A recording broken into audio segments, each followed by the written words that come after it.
So what is spanning tree?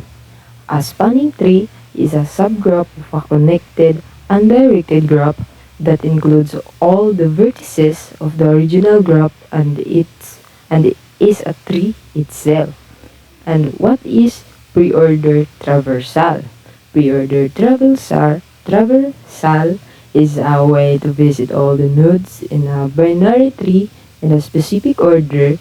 It's called a preorder because you visit the root node first before traversing its left and right subtrees. So, sa akong first video is gidiscuss na ako dito ang definition ni binary tree o ni preorder traversal. So, karon is mag-provide ko example. So, since si preorder traversal man kay is a way to visit all the nodes of a tree like a data structure. So, first kay i-visit daw nato sa left subtree dayon kang right subtree.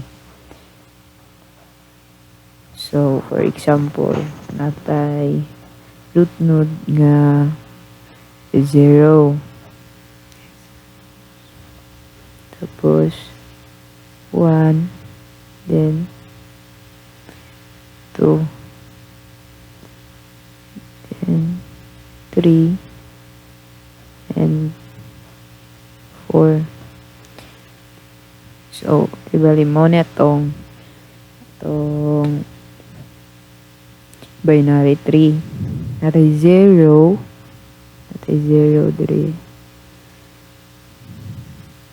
Natay 0, natay 1, 2, 3, and 4. So, muna itong binary tree. So, follow na to ang traversal algorithm which is magsugod ta sa left subtree dayon kang right subtree. So, first is visit ato si 0, which is muna itong atong root node. So, 0. Dayon, then, ato ta sa left subtree sa 0, which is ang subtree nga 1. Nara 1. So, 1. Left, no? Dayon, ato na punta sa left subtree sa 1, which is 3. Nara. 3. So, since wala na may left subtree si 3, so, adto na punta kang right subtree. So, since ang right subtree man ni 3 is 4, so natay 4. Natay 4. Right subtree. Muna yung right subtree. Kaya na may left. Then, balik na punta kang left subtree. Nga 1. So, kay ang right naman ta. So, kaya ang right subtree man ni 1 is 2. Then, natay 2.